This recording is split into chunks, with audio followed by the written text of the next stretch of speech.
had this psychedelic experience on psilocybin mushrooms and just knew that I wanted to be a musician. Moved to Nashville and began waiting tables.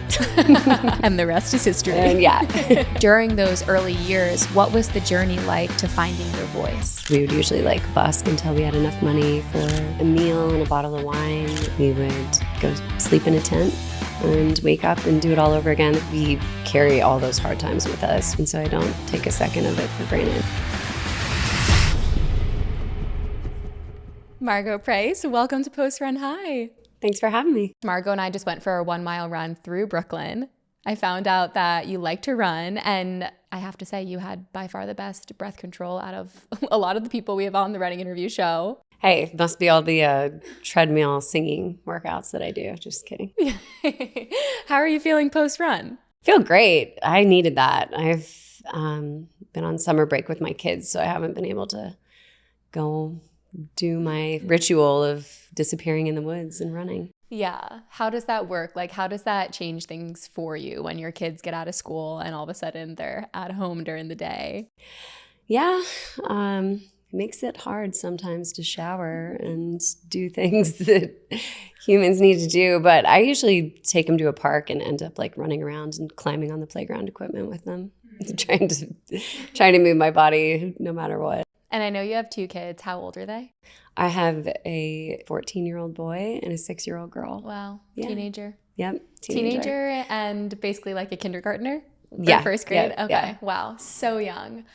And you live in Nashville. I live in Nashville, yeah. And this is a big day for you because not only did we go for a run together, but you are currently dropping the news that you have a new album coming out August 29th. August 29th, Hard-Headed Woman. First single's out today. It's called Don't Let the Bastards Get You Down. Feels fitting with the state of the world, I guess. What is going through your mind right now as you're dropping a new song? are there emotions that come with that? Walk us through kind of what's going on today. Yeah, it's been a long time coming. It always feels like, I started writing the songs and recording so long ago. So, yeah, a lot of anticipation, and I'm just excited to get the music and back to the fans. How long have you been working on this album for? It's been about 3 years in the making. Just I really wanted to spend the time on this record and make sure that I had everything exactly the way that I wanted it. In the past, I've kind of, I don't want to say rushed things, but, didn't spend as much time as I wanted. And so, yeah, it was nice to be in the studio. We recorded it in Nashville. All my prior records were recorded in Memphis or Los Angeles. And so this album, we were just able to work on it at home at my leisure. You have such an interesting story. We tapped into it a little bit on the Running Interview show, but I want to do a deep dive today on our podcast. So you're from a small town in Illinois, and I said this to you on our run, but I thought that I grew up in a small town in New Jersey that had around 12,000 people, but you grew up in a town in Illinois that had 2,500 people. So I want you to paint the picture for us of what it's like living in a small town like that. Yeah, there's not a lot to do, but I think because of all that boredom, it, showed me my path, which was music. And as I was growing up, my family didn't have cable. We had 5 TV channels that we could watch. And so really the only thing to do was drive around the cornfields and get drunk and listen to music. And I still love going back to that town. My parents still live in the home that I grew up in, and it's really remote. There still is not great internet connection out there. So when you go to that town, you really do kind of shut down. And was talking about this the other day. It's kids today don't even know what it's like to experience boredom. And I think it's such an important feeling to have. I mean, I grew up there wasn't a lot to do. So I was a lot of using my imagination, a lot of playing outside in the woods. I remember reading The Adventures of Tom Sawyer and Huckleberry Finn. And that was what I would do for fun. Just read books and play piano and guitar. It's funny, you're the second person in the past 2 weeks that has talked to me about the importance of boredom. And it is so true. I feel like, especially as creative people, to be able to sit with our thoughts and also like calm our brains down a little bit. Like in the world that we live in today, it's hard to be bored. Yeah. But it is important. Yeah, I think all of our nervous systems are just like caught in flight or fight. Excuse me, because we just have all this information coming at us all the time. And so I still try to shut down. And that's really why I started running again. I quit drinking about 4 years ago, and I just did a lot of soul searching. I go by myself on my runs and on my hikes usually. Every now and then I take my son, I drag him along with me, or my sister, but that's where I go to kind of clear my head. And it just kind of brought me back to so many of the things that I used to do in my childhood and in my early 20s that I lost. I like to go to a lot of state parks, and yeah, I like to run on trails. Like, I'm more of a trail runner. So it was fun to run in the city. Yeah, no, it's definitely a different experience running here in Brooklyn, but I agree. I love when I can get to a hike or a trail just to be outside a little bit more than being surrounded by buildings. On your walks and hikes, do you listen to music, or do you like to be active in silence? So a lot of times I do listen to music. It makes it go quicker, and I've just been trying to ingest more music lately in general. Sometimes I'll listen to a podcast, but I do like to just raw dog it and just go out there and not listen to anything. Really let my mind wander and let my thoughts kind of ruminate. Yeah, I think that that's a lost art. And I also really like listening to birds and bird watching, which makes me sound like a 70-year-old woman. The best part about Margo is your personality is just so fun because you're so sweet and kind and grounded. It's also so clear that you love to have a good time and be social and be with people. And I'm sure performing for you is so much fun. When you were growing up, was music something that was a big part of your household, or was it more of an escape for you? Yeah, my folks always had like the stereo going. Like in the summers, we would listen to the radio a lot, honestly. My mom listened to a lot of like what was current at the time. And my dad loved oldies. He loved like all the music from 60s and 70s. And he did that thing that like a lot of dads do, where we're like driving in the car and it's like a pop quiz, like, you know who this is? And be like, yeah, Dad, it's Rod Stewart, like. But then and my grandparents, they loved country music. And my great uncle was a songwriter in Nashville. He's still around. He wrote songs for like George Jones, Reba McEntire, Tanya Tucker, Charlie Pride. And so that was, also in my life. But I feel like I didn't really fall in love with country music until later. And your great uncle, and we'll get to this a little bit more. I kind of want to go chronologically through your story, but your great uncle was a big part of your journey in Nashville, right? Yeah. He moved to Nashville when he was in his 40s, and he left like a straight job and decided that he wanted to go be a songwriter. Ended up having a massive career, but when I moved to Nashville, I think that my mother kind of thought that he would plug me into the social pipeline. And that really wasn't the case. I played him a few songs when I went to his house, and he was like, "You ain't got it, kid. You got to keep working." But it's support like that and honesty that got you to where you are today. Yeah, you need those blunt people in your life. Yeah, you need a little kick to be like, all right, let me keep working. And I loved what you said on our run, that Nashville is, you said, a 7-year city, right? Yeah, and a lot of people say like, oh, it's a 5-year town, but I always joked like it's a 5-year town, but I was there 10 to 12 years before anything really like picked up for me. I spent a lot of time in LA this past winter running with people and filming the podcast, and one of the most common things that people said to me is LA is a 10-year city. With social media, everybody is so obsessed with like instant gratification and getting things kind of immediately, but it's so nice to be able to sit down and talk to people that have experience with putting in the work over a period of years and then making it happen. Totally. I know it's going to sound corny, but it really is about the journey. And like that was where I developed my sound, was like going out and playing live shows, playing dive bars, playing clubs. I think a lot of people that are getting their start these days, like it's amazing that we have that as a tool to like kind of bypass the gatekeepers. And I think there's so many wonderful things about those formats, but a lot of people, you know, then they end up like, oh, my first gig's like at a stadium and I've never played a club. I don't know what a monitor is. I don't understand how things should sound. And so I'm really grateful that I kind of slummed it for 12 years because it gave me a lot of character, gave me all my grit. And yeah, I think my songwriting and my craft, I just was able to hone it in during those times. When you were in high school, when did you realize that music was something that you wanted to take seriously? Gosh, I think it was like probably middle school. I remember like, you know, the career day sheet that they had everybody fill out, like, what do you want to be when you grow up? And I was like, I want to be a singer and an actress. And the guidance counselor was like, no, you can't do that.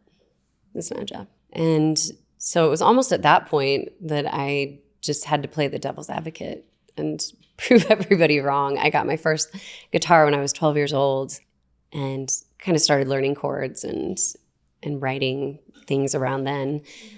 But it wasn't really until I was about 20 and I had been in college for a couple years that I had this psychedelic experience on psilocybin mushrooms and just knew that I wanted to be a musician. And so like a month or 2 months later, I dropped out of college and moved to Nashville and began waiting tables. I was going to be like, and the rest is history. And yeah. Hey, you got to start somewhere. I mean, I think there's a lot of Broadway stars in New York where it's interesting how like different cities have kind of different themes. But I feel like LA and Nashville, you hear a lot about waiting tables, but same with like Broadway stars in New York. Absolutely. There's this really famous diner in New York where a lot of it's mainly the waitresses are Broadway singers, and they when you're there eating, they sing at the sing, table. and that's it's so fun. Yeah, and it's like the jobs that they do kind of between having their gigs. I love that. And I feel like there's just so much beauty in those experiences. I actually got one of my first like bar gigs was downtown Broadway, and I lied to get the job because the woman who owned the bar's called Layla's Bluegrass Inn. It's still there, and it's one of the only good bars downtown. But she wouldn't hire any musicians because she knows how flaky we are. And I was like, oh, no, I don't play music. And then like a few months later, I got a gig and like told her that like my aunt died and I had to leave or something. You know, I think I made up some big lie. But I think everybody should have to wait tables. I think it just should be part of our journey as humans because everybody goes out to eat in restaurants. But a lot of people don't know how to tip. That's a fact. I waited tables when I was in college, and the skills that you learn just by waiting tables and having to like work with people and being in that fast-paced environment, it really is valuable. I also realized that I am a really, really bad waitress, and not in the sense that like I loved being customer facing and like being with people, but I was just very sloppy and all over the place. And I think my brain is too chaotic to like be calm in that setting. I don't know. I hear you. It's a lot. It's yeah. a lot of input, a lot of things to remember. It gets you really good at multitasking. It does. Yeah. It does. Did your parents always support your dream of being an artist, and your family? Like, did they always see it for you? My mom definitely did. She was like Lady Gaga says, that one person in the world that believes in me. I don't know if I would still be doing it if not for her support. I mean, even now she helps me take care of my kids when I'm gone. And she always believed in me. She's my biggest fan. Moms are the best. Yeah, they really are. I feel like the town that you grew up in, like the people that still live there probably think it's so cool what you've gone on to do. Yeah, it's fun when I go back and I'm like just hanging out in the YMCA and people are like, whoa, what are you doing here? For a while, did you feel like you didn't want to go back home and you wanted to just kind of be in Nashville working on your craft? Yeah, there was definitely, when my career was not taking off, there was a lot of like old friends from high school or people that were like kind of shit talking me, like, oh, she's never gonna make it. Like, why is she still there? Like, why don't you just like get married and have kids and like do the normal thing? But really, that just like fueled me to want to do it even more. Yeah. It's the best type of fuel. Yeah. When you've got haters. Yeah. It's like, I just have to prove them wrong. And you have. I know. That's damn straight. When you first moved to Nashville, you were waiting tables, but then you became part of a band, right? 2 bands. Let's talk about your band experience and when you met Jeremy, your husband. So yeah, I met my husband at a college party where neither of us were going to school. It's Belmont University. And showed up, and there was just this really sad guy on the couch playing bass. And I was like, I'm going to marry that guy. And I've never had said things like that in the past, but I was just really drawn to him. Once we started co-writing together, that connection is just like, it's kind of unbreakable. He remembers songs that I've written 20 years ago. It's like, I couldn't imagine it any other way. But it can also be challenging. We've been in bands together. We've, we raise kids together. And so it comes with some challenges, I will say. I just fired him from my touring band. Okay, so. What happened with the firing? Margo mentioned this on our fired run. My husband. She's like, I just fired my husband. We were talking about this on the run. Okay, so what happened? How does Jeremy feel about being fired now after 21 years? Yeah, no, I mean, we're still married. We're still writing songs together. He's going to come out and play a couple shows this summer, but we did need somebody to stay home with the kids and help my mother. It's too much for her to do it all by herself. And yeah, my band and we had been together for a very long time, and he was part of that band. And when we broke up, I was like, I'm sorry, but you're fired too. And it's been challenging. I'm not going to lie. How are the fans going to feel about this? They're going to be like, bring Jeremy back. Yeah, I think it's good though, because he also does his own music, and this like opens up space for him to do his own thing. And we have to realize that we are separate people. We're incredibly codependent. I mean, I've been with him my whole adult life. We've been together for 21 years. So it's nice to be able to just, I mean, even right now I'm in New York, I'm all alone. How does it feel? Awesome. I love being in a hotel room by myself. Oh my gosh. No, it's so true. It's amazing to have a partner that you've seen through so many stages of life. Like, it's so lucky to be able to have that. Absolutely. And to grow together is just one of the coolest things, and like kind of tackle life together. I know when we were running, you said that you moved to Nashville with $57 to your name, right? And you guys ended up crushing it. But in those early years, like, you expressed to me that you guys had spouts being homeless. I know you had to sell your car and your wedding ring at certain points. So let's talk about, the struggles that you guys went through early on as you were making it work and making it happen, and maybe paint that picture for us a little bit of what that looked like. Absolutely. So many odd jobs. Like, he was always a cook in, whatever restaurant he could find, and I would usually be bartending or waitressing. But yeah, we lived paycheck to paycheck. We had the water turned off all the time, the gas turned off. We're both very disorganized as well. So it becomes hard to navigate all those regular life things when you're just focused on songwriting all the time and chasing the dream. And we've come out on the other side, but we carry all those hard times with us. It completely defined who I was. And so I don't take a second of it for granted. And that really is a beautiful thing. And without those experiences and those hardships that you went through, your music wouldn't be as personal as it is today. Absolutely. I think, we got to travel a lot before we had children as well. We lived in a 1986 Winnebago and toured the whole country. We set up an entire tour under a fake manager's name. And having those experiences, it's just something I'll never forget. And, being busking on the street, and we would usually busk until we had enough money for a meal and a bottle of wine, and then we would go sleep in a tent and wake up and do it all over again. This was in like Boulder, Colorado. But then he also, before I met him, he was like homeless in Boston for a while. He traveled everywhere. And I was just always really drawn to that way of life. Like I would rather be poor and happy than like working a job that I don't like and do something that I don't connect to. I feel like creative people have that in common because I feel the same way. Yeah. You moved to Nashville in 2011, is that right? Or no? Actually, it was 2003. Oh, okay. Yeah. So you moved to Nashville 2003 and your music really, really took off in 2015. Is that right? Mm-hmm. Yeah. So during those early years, like what was the journey like to finding your voice? Absolutely. I feel like I emulated a lot of different singers before I found my voice. And what singers were you emulating?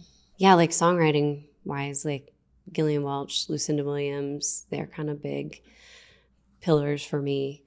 And then of course, like I love older country like Dolly Parton and Loretta Lynn. I was hoping you'd say Dolly Parton. I was hoping you'd say it on our run because I love Dolly Parton. I love Dolly so much. She's amazing. And really, it took me a while to get into her, but people would always say, your voice kind of sounds like Dolly Parton. It has this like timbre. Like sometimes my daughter and I will be walking and a Dolly Parton song will come on wherever we're at. And she'll be like, Mommy, it's you. And I'm like, oh, that's the best compliment ever, Mona. You know, it's funny because not only does your singing voice resemble hers, but you also have such a sweetness in just your voice in general. Do people tell you that? You have like the cutest voice. Thank you. I hate hearing myself speak. No, but, it's so good. We'll see how this goes when I listen to it back. You're so soft-spoken and like there's actually this actress, I'm blanking on her name, but your voice reminds me a lot of her. How would you describe your sound? It's so hard to be like boxed in by a genre, especially I think country music can come with some negative connotations. Not for everybody, but I think people see rock as one thing and country as one thing. It can be, two very different things. But I love country music and I love rock and roll. I just love a lot of older music, anything from like the 60s to the 90s. I love Tom Petty. I love Fleetwood Mac. I love Led Zeppelin. I love the blues. I love, folk music. I definitely feel like Joan Baez and Bob Dylan, Odetta, those early, 50s, 60s, like folk revival, like that inspired me a lot. But maybe the easiest way to describe my music in current terms would be like Americana, which I think is just like root music. It's just like organic, natural instruments. I don't like a lot of like digital sounding things. I don't like auto-tune. I don't like drum machines and click tracks, although I have used them in the past. But this album that I'm putting out in August is really a return to organic sounds. And the producer that I worked with, his name is Matt Ross Spang, and he produced my first 2 albums.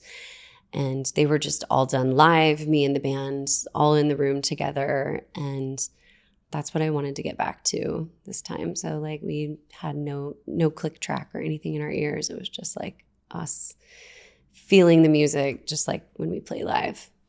I feel like what you just said is why so many people that historically have loved like pop music. Like I feel like I grew up listening to pop music.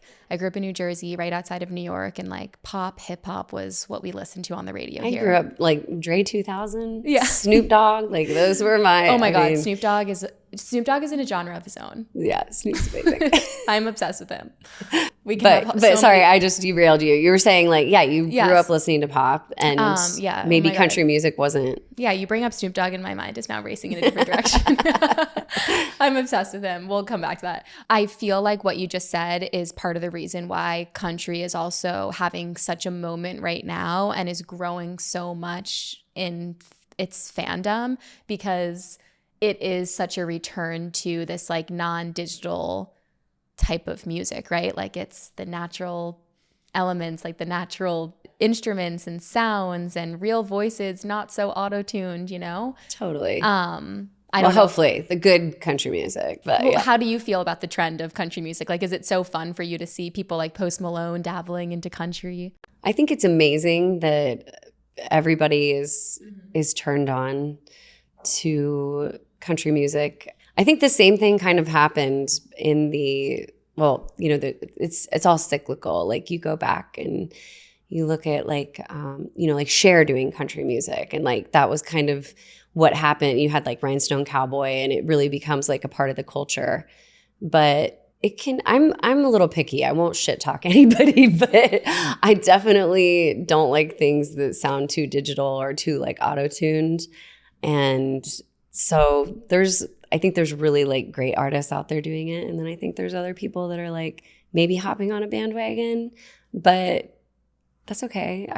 Everybody, they're not hurting anybody. They're just trying to express themselves. No, so I think that's a completely fair take on it. Like you love real country music, you know? Yeah, and yeah. I think it's like flattering to see other artists like inspired by it, but I totally get what you're meaning. Yeah. In terms of like what you gravitate towards, especially Absolutely. right now with your new album, I'm sure that's like the type of music that you want to listen Yeah. to. I have this note written down and I hardly know what it means because I am not familiar with honky tonk culture. Nice.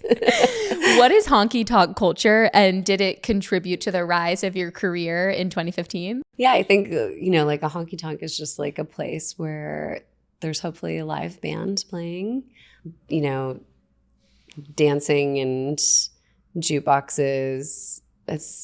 Those are the kind of bars that I like. Even now, I don't drink. I still love to go to bars. I still love to go to like old dives, and like, especially in Texas, like people are such good dancers there. I love seeing that come back into the culture because I think it's one of the lost arts. Like people used to dance. That's how people like used to meet their partners. It'd be like, oh, we were dancing. So that's really cool to see that like come back. Even in Nashville, like there's just so many people that like to go out and like catch a live band, like hear something that connects with them, makes them feel human, makes them forget about their problems for just a minute. Right. I loved on our run when we touched on psychedelics. And guys, for the people listening, just to give you a little picture, Margo had the cutest fanny pack on, Coach fanny pack, embroidered. Shout out Coach, embroidered with these little mushrooms. So I was like, I have to ask about the mushrooms. Yeah. And you have been open about utilizing psychedelics, as a lot of artists do, to help with your creative writing process. So explain how that works and like what that looks like as an artist and how it shows up in your music. Well, I don't even know if I would be a musician if it wouldn't have been for that like first trip that I took when I was 20. I just knew at that point that that was my life's path. And then since then, I've taken a lot of journeys, a lot of different substances. Yeah, Molly, things like that have been so good for trauma, for like just rewiring your brain. I think, we get really stuck in these patterns. And psychedelics and, microdosing and things like that have just like completely transformed who I am as a person. Even, giving up alcohol happened for me through a psychedelic experience. It was something that I'd been struggling with for a while. And I took this trip and I was like, I just don't think I need it anymore. When it comes to writing your music and your songwriting process, like what does that look like for you? All songs are kind of like born into the world in different ways. Sometimes it will be like a conversation or like something that somebody says in passing and I'm like, oh, I'm going to write that down. Other times it's just like, a melody will come to you. I think you really have to be still though for the muse to come visit you, because if you're constantly looking at your phone, ingesting too much from the outside world, like your mind can't be still enough to hear what's going on. They're all different. My husband and I write a lot together. We have like just this incredible way that we can, communicate like telepathically almost. And it's a really special thing to be able to write with somebody.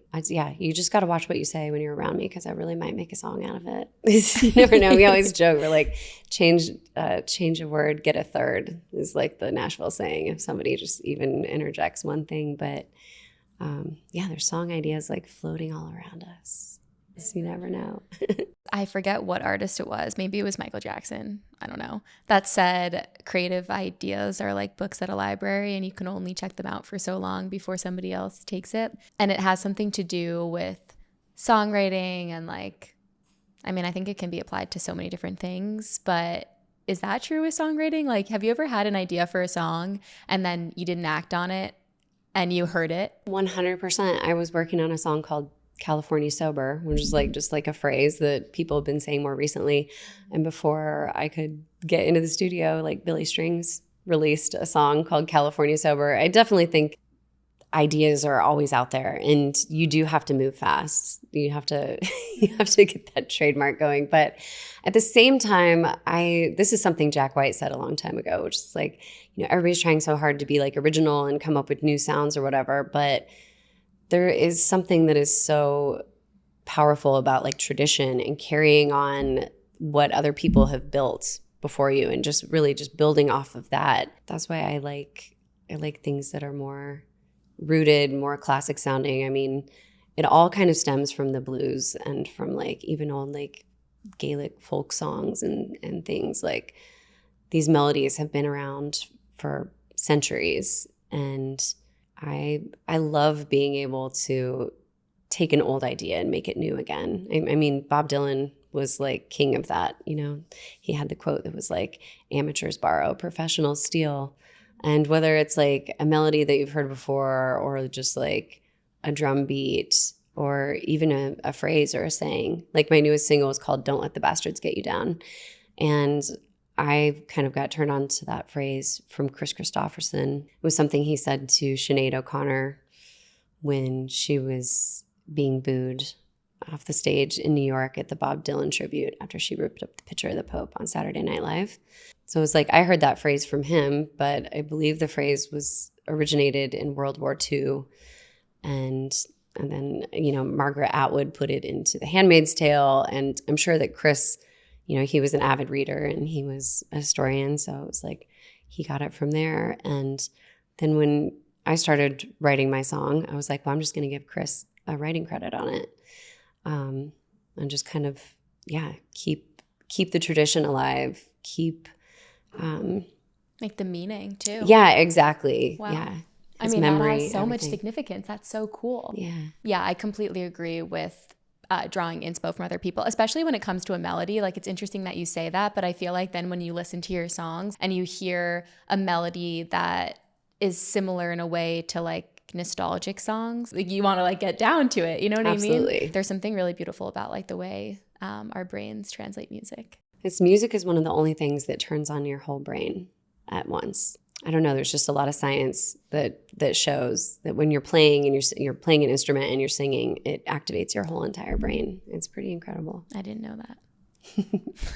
Pick up an instrument. Everybody should. Everybody should play. What's your favorite instrument?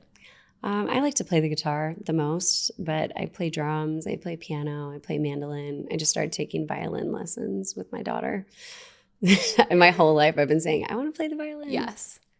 Oh my God. The day that you get on stage and you're playing the violin while performing, I will be there freaking out because the violin is like my favorite instrument. The violin and the bagpipes. Oh, nice. I have like a little bit of Irish in my roots. I love that. Me too. I love the bagpipes. But there's something about the violin that is just so cool. It is magical. What would be your advice to aspiring artists that are currently trying to find their sound? I would say... try out everything. I like learning covers because it's kind of like trying on a suit and being like, oh, I like how this fits. And then you can kind of figure out how to like make your own version of that. And also just be prepared to be told no a lot and get your heart broken. Be prepared. But I think if you really love it and it makes you happy, like you just keep following that path and hopefully things will come your way. And even if it doesn't end up being a career, like I said, I just think that music is for everybody. Everybody should play something. Everybody should, paint and draw. And it's like, as we get older, we think like that you can't do those things or like something's not worth doing if you're not profiting financially off it. But sometimes when things become a job, it actually can strip away some of the joy. So I have to really check myself a lot and like not get lost in the like, oh, am I popular enough? Do I have enough followers on social media? Do people like what I'm doing? Well, fuck them. Do I like what I'm doing? That's what matters. Does it fulfill me? Does it make me feel good when I do it? Yeah. Am I creatively inspired? Like, Exactly. Am I passionate about what I'm putting out? It's so important. It's like, do good work and the rest will follow.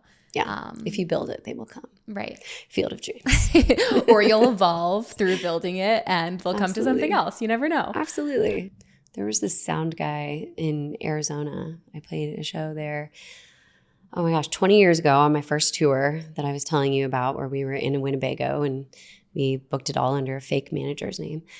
And this sound guy, I remember what he said to me, even though it was so long ago. He was just telling me, he was mansplaining how to wrap cables because I wasn't doing it the right way.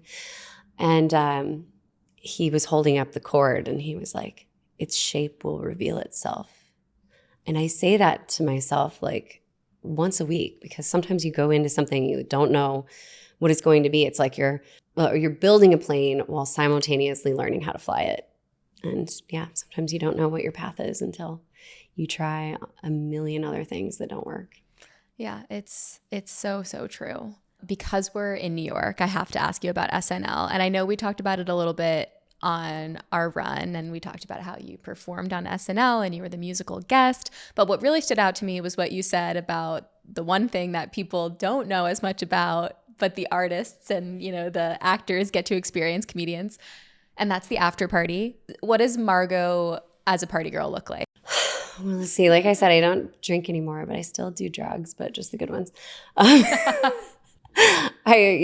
Back when we were playing SNL though, I was drinking. It was like my bourbon whiskey phase.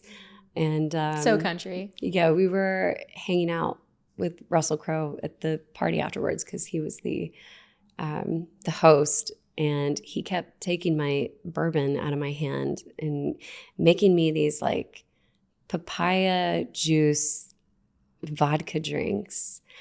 And there was some other things that we imbibed in that I probably can't talk about. Shouldn't talk about. But the night before Saturday Night Live, I went out and actually kind of threw down on accident. I was really stressed out. There were some people bullying me online. And so I kind of went down a dark path the night before SNL. But it all turned out great. And the performance went off like gangbusters. Nobody was injured. We all survived. But I have a memoir. You can read in the memoir what we specifically did at the after party. We were being driven around by a chauffeur, and there was like paparazzi, and it was really fun. It was a wild night. I think that probably around 6 a.m., me and the band and a few of my girlfriends, we were all just like laying on the street, like on the New York City streets, and we were just like smoking cigarettes on the ground, and we're like on top of the world. Pretty wild experience. Pretty wild. Yeah. I won't go into details, but you can get my memoir. It's called Maybe We'll Make It. Well, I love that you brought up your memoir, because that's the next thing that I wanted to ask you about. So first, let's touch on Don't Let the Bastards Get You Down. So I want to connect this a little bit into what you said earlier about when you were first starting out and you were struggling as an artist in Nashville, as everybody starts out as a struggling artist, especially when you're in Nashville or LA, and you had haters from your hometown. When you were writing Don't Let the Bastards Get You Down, who were the bastards? Who are the bastards? That is my favorite question. There's bastards everywhere. Changes depending on the day, but Fair. It's kind of a song written about like how predatory the music business is, to tell you the truth. And you think that like, I made it now, everything's good, but it's a lot to navigate. And I, kind of always would say like, oh, I'm not a good business person. And like now I'm coming into my power, and like I'm in my 40s.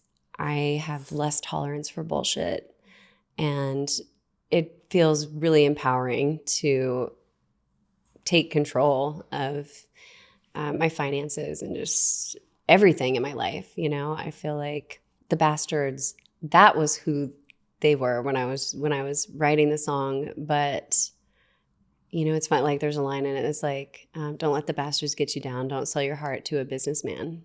He'll sell it back next time around. And then you look at these supposedly grown men that are just like, you know, money hungry, focused on the wrong things, taking away people's rights. The song could very easily be about any number of businessmen or any number of people that are pushing anybody around. I want it to be like a battle cry for people. It's nice to have something. It's like cathartic, you know, to have a rally cry that like unites people and brings people together and maybe can be like a call to action. Yeah, and that's my favorite part about music is it brings people together, and especially when there's a message behind it that's really empowering, it, you know, makes it all the better. I like that you touched on being a businesswoman, and it's been so fun even just to see you today with your team. Like you're such a leader, like you're so on top of everything that's going on. And today's a big day, guys. Margo's sitting here with me today, but this is a big day. You launched Don't Let the Bastards Get You Down today across streaming networks, right? It's on Spotify, it's on app, it's everywhere. So the song is out. It's out. Yeah. And it has been so cool to witness that a little bit behind the scenes and see what goes into it. For somebody listening that is an artist or wants to get into the industry, like what is like the business side of it? Like what goes into launching? Yeah, you have to do so much planning in order to get music out that you have to really stay focused because and you have to have the right people around you. You really do. Yeah. I've got a really, really great team around me, and I've worked with so many wonderful people over the years, and not everybody has been an asshole for sure. But I think, yeah, my advice for anyone going into it today is just like, keep your songwriting, you know, don't sell your songwriting credits. And,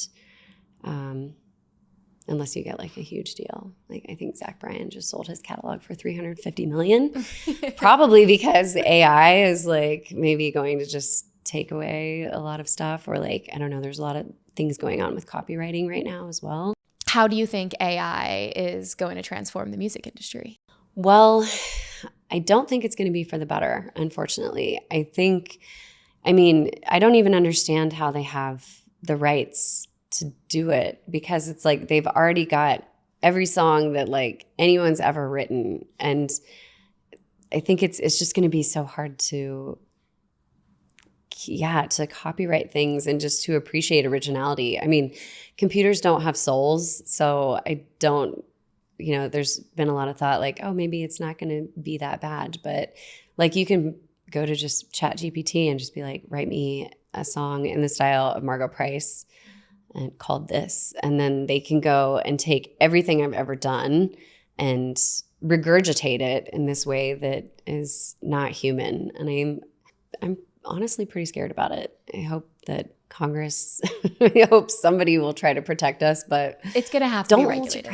It's going to have to be regulated, but I do have to say this too, and I talked to a lot of founders, and actually the first founders that ever said this to me, I don't know if you're familiar with Levain Bakery. It's pronounced Levain, actually. I learned that on the walk. And it's like the key to any successful thing or business is the love and the soul behind it. And it could be as simple as making a good chocolate chip cookie. It's like, well, most chocolate chip cookies kind of taste pretty standard, but theirs for some reason is considered the best, and they're like, it's no different than ingredients of other chocolate chip cookies, but there's just a whole lot of love and hard work that was poured into them. Hopefully we can keep the soul in everything that we do, but I don't know, it's dangerous, and I worry about the ecological footprint that it's leaving as well, because I think AI takes like a lot of water and a lot of energy to produce. So I just want everybody to really think about it. Do I have to ask ChatGPT this question, or could I figure it out with my own brain? Mm-hmm. Yeah. I've used it as well. You know, I've asked it questions, but I'm learning about it as I'm going. And so I think just even knowing how much like water it's using it makes me mindful of just going in there and asking it questions. Mm-hmm. Yeah. I didn't even know that. This is uncharted territory. We don't know what we're doing. And I guess 20 years from now, we're going to be like, okay, this was where society really went to a dark place. Yeah. 2025 is literally the year of AI. It's crazy. Never would have expected that. Okay, well, let's talk about your memoir. In 2022, you wrote a memoir. I'm curious, what made you finally want to write a memoir and put your experiences into words on paper and start writing? Yeah, I wanted to be able to remember all of these like huge pivotal moments and like how I felt at the time. And I kind of started doing it for myself. But I've always loved reading musicians' memoirs. Like Patti Smith probably is my favorite writer, and Just Kids is what made me think like, wow, you can write a memoir like this and it can be like this poetic and this beautiful and this vulnerable. And that was kind of after finishing that book, that was what made me start doing it. But I also had gotten pregnant with my daughter. I was off the road and I needed something to keep me busy and keep me like creatively fed. So that was when it started. And then COVID hit and I was like, oh, I have a lot of time to write a memoir. I know the memoir was deeply personal to the point where even some names you swapped in for like fake names. Yeah. How did the people in your life feel about the book? Like, did your family and friends read it and were they happy with how you spoke about them? Like, what was that kind of process like? Because that's the thing that I always think about with memoirs. I'm like, you have to be honest and you have to be real, and not all experiences are good ones. Yeah, my publishers and like my editor, I didn't have a ghostwriter like many musicians do, but I had an editor and the publishers, and they read it and they were like, wow, you're accusing an awful lot of people of doing drugs. So we better make sure that we either change names or get their approval. For the most part, and nobody was upset at me. And I did keep some things about my family. Dolly Parton always says, always save something for yourself. And, while it was very vulnerable, I talked about my husband and I losing a child.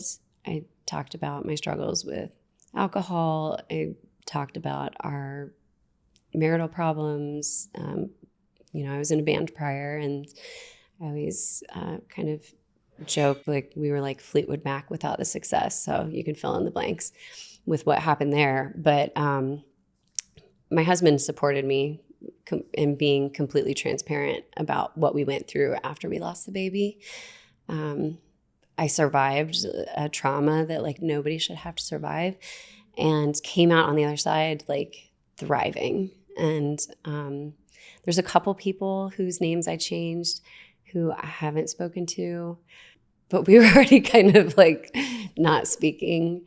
But everybody else was really supportive. My mom, my family. There was a lot of things I think that my family learned about me that they did not know until the book came out. And I think some of my other family members just maybe haven't even read it, which is probably good. It's for their own protection. Like grandma doesn't need to know all the people I slept with and about my acid trip, There is something so beautiful though about your family and your close friends and, your fans knowing these intimate things about you, because there's so much relatability in hard experiences, whether like people have lived the same traumas or ones that were equally as traumatic for them. I just think it's like a beautiful thing. If you don't mind, I would love to talk a little bit about, your baby and what happened. Yeah. So I had twins. I had twin boys, and one of them had a heart defect, and he went through a surgery at Vanderbilt Hospital, and they put in the wrong size stent, and he didn't make it.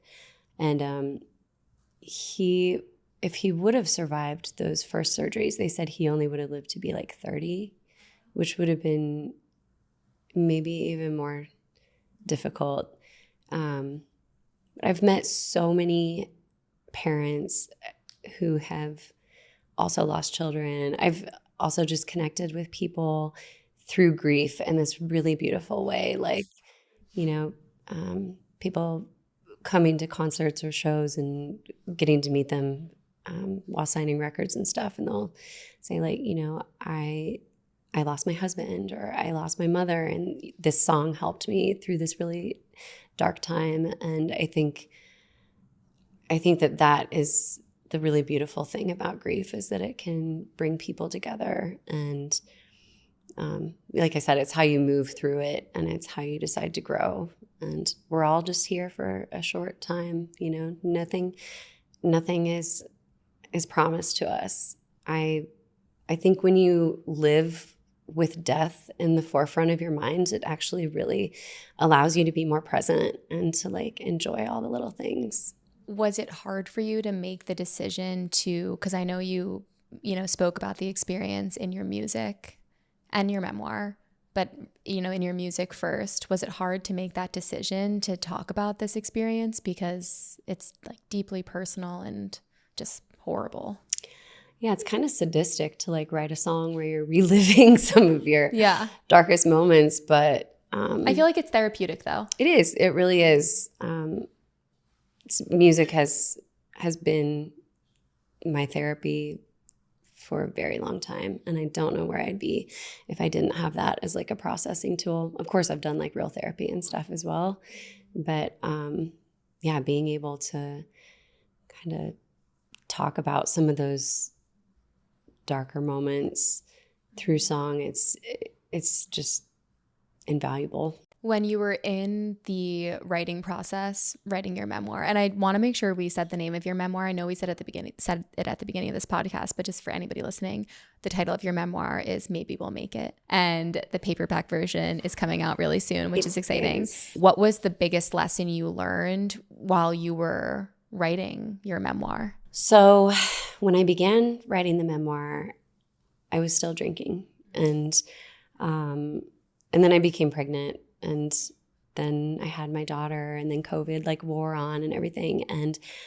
there was no real like ending. It was like, where do I end this? I really kind of just wanted it to be about those like formative years of us living in Nashville, because it was just like, it was more interesting to talk about the struggle than the like all the cool people I've got to hang out with, like Willie Nelson. Isn't that amazing? But it's like when you're in that struggle, it's like you just can't wait for like the balloon to pop, and finally like you're living this life that you've been dreaming and working so hard towards, and then you're like, yeah, but actually the cooler parts were the hustle, and it was so much fun during that time. Yeah, we had like a really great group of friends and bands that we hung out with, and yeah, I think I'm going to be quoting my own book, but I talk about how we were all loser poets, like trying to keep our heads above the water and the booze. But we were all so connected.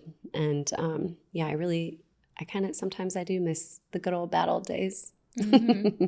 Yeah. And I think that's a good learning for, the people listening that are in the shoes that you were in then, to just take a second and enjoy it. Yeah, enjoy every bit of it. There's a lot of beauty in the process. That's right. Let's talk about Farm Aid, because you are the first female board member. Congratulations. Thank you so much. Tell us a little bit about Farm Aid, what you guys do, and kind of the purpose behind it and how it started, because there's a really interesting story there. So during the farming crisis of the mid-1980s, my family lost their farm. My father, his brothers, my grandparents, and all of my uncles. It was a really traumatic experience for them. And it was always kind of there, like when I was growing up, as like the elephant in the room, that nobody talked about it because it was just too painful. And I've tried to like go back and collect the details on like how they lost the farm. Like I know there was a drought, but there was also a lot of stuff with like the government and loans and corrupt people in my town, and like a banker who kind of was to blame for some of it. But it's always a man. It's always some dude in town that's like laundering money. But I became the first female board member of Farm Aid after being able to perform at those concerts. And I just feel like the organization is so ahead of their time. The first Farm Aid was 40 years ago. We're about to have the 40-year anniversary coming up in Minneapolis this fall. But it just feels like a really full circle moment because of what my family went through and just being able to give back to farmers and the people who are literally growing our food. I see a lot of similarities between deciding to be a farmer and deciding to become a musician because it's not stable, financially and everything. It's dependent on so many different things. And like a career in music, it takes the perfect climate for everything to grow and to bloom. And I think, farmers as well, where they have some of the highest like suicide rates, unfortunately. And this current administration as well is taking away a lot of things that help those people. And it's unfortunate. So I'm happy that we can get back, and I'm happy just to go out there and say like, hey, it's really important where you buy your food from, where we purchase things in general. Like, I know it's so easy to just get things off of Amazon and to order your groceries from whatever, Whole Foods, who is also Amazon. But if you see a farmer's market, just stop and purchase something. And every little bit helps. I love knowing that you're going back to your roots with it in a way. It's funny because I grew up in New Jersey, and I've been living in New York City for the past 10 years. And it's just, I love meeting people that grew up in such different environments than me. Because like growing up, the parents in my town, like they came to the city for work, and some of them were doctors, lawyers, business people in all different sectors, whether it was marketing or working in the music industry or, in finance. And they just all had really traditional, like in the office jobs. But it's so cool how when you grow up in different areas, like you're just around different industries. And your experience growing up like in a small town with your dad was a farmer, right? Yeah. I mean, that is just, it's so fascinating to me. I always thought where I was from was very boring. It was just all cornfields, all bean fields, and, cattle, whatever. I always wanted to like live in the city. It was such a mystery to me. It was like, what are people doing in California and New York? That's where I want to be. They're literally sitting at their computers typing away. No, your experience was, it's funny. It's like when you have curly hair and you want straight hair, you have straight hair, you don't want curly hair, right? But there's beauty in everybody's unique experience. This conversation was amazing. Thank you so much for having me.